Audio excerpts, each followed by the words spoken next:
waxaa dhici karta adigaagan iminka muuqaalka daawanaya inaad ku jirtid sidii aad lacag uga sameyn lahayd qaabkan online-ka ah amase pagekan amase saaxiibkaa amba qof kaa agdhow inay isku dayayaan inay halkan lacag ka sameeyaan. haddaba baadhitaan fara badan oo aan soo sameeyey waxaan kusoo ogaaday xaqiiqada dhabtaa, welibana anigoo cadaymo fara badan idinka haya. soo dhawaada asxaabteeda qaaliga ah, waa anigoo ah Nadara Said. haddii aad nagu cusub tahay fadlan nagu soo biir adigoo pageka like saaraya amba youtube-ka subscribe oranaya. haddii aad hore noola joogtayna sharafi korkaaga ha ahaato. ma kugu dhacday saaxiibka amba qof faamiligiina ah intuu linkigan kuusoo diruu kugu yidhi meeshana lacag laga sameeyay soo galo akoonka furo? dhalinyar fara badan ayaa ku lug go'day, halkay islahaayeen lacag ka sameeya fara badan ayaa iyagoodii khasaareen oo waqtigoodiina ka lumay.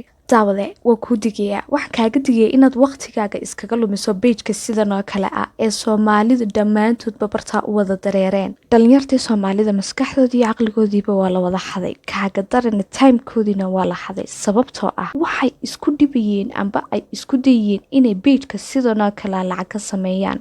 lacag aan jirin weeyaan. hadda maalmihii ugu dambeeyey waxaa social media laysla dhex marayay amase haystay in si fudud amase si online ah lacag lagu sameyn karo.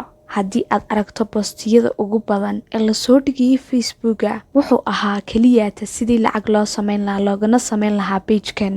waxaa la yaab leh oo si xawli ah oo inaba caadi ahayn loo arkayay dadkii oo dhan oo soo wada boostigaraynayay iyagoo dhammaantoodba wada leh linkiga raaca, halkaas ayaa lacag laga sameynayaa. haddaba daawade baadhitaan fara badan oo aan soo sameeyey waxaan ka ogaaday inaysan haba yaraatee wax ka jira aysan jirin. si aan idinku caddeeyo waxaan ka furtay xitaa anigoo carabta waxay tiraahdaa xataa anaa akoon ayaan kasoo samaystay si aan u ogaada xaqiiqada dhabtaa ee jirta. waxaani ma runba mise waa been? kadib waxa dhacday shuruudda lagaaga baahanyay inaad buuxisid marka hore waxa weeyaan 30 qof inaad linkigaaga ku sheergaraysid. 30 qof oo kale marka iyaguna akoon ka furtaan ayay yidhaahdeen lacagta waad la bixi kartaa oo waan ku siinaynaa. laakiin maxaa dhacay? bal ila eega halkan. waxa aan samaystay akoonkan Nadara Jaamac waa aniga. kadib waxaan keenay 30 qof amase shuruudii layga baahnaa. markii aan keenay waxa dhacday inaan master cardkii aan ku diro.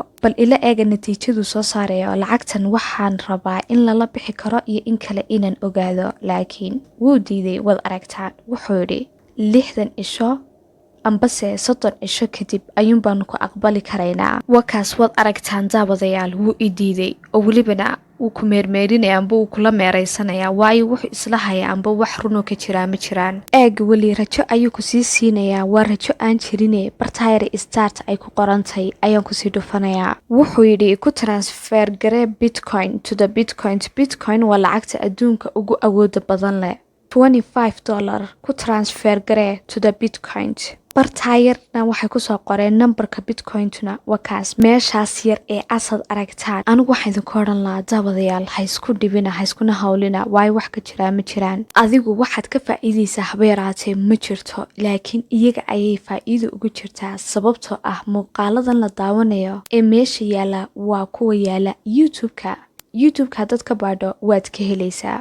daawade waxaan ka codsanayaa muuqaalkan inaad sheergarayso si aad saaxiibada ula wadaagto, digniina ay ugu noqoto, iskana daayaan si dhalinyar fara badan isaga ilaaliyaan, waxna ugu qaataan inaysan haba yaraatee waxbaba ka jirin meeshan, waqtiguna uu kaga lumayo. waad ku mahadsan tahay daawashadaada. fadlan ha ka ilaawin muuqaalkana inaad like saarto. thank you.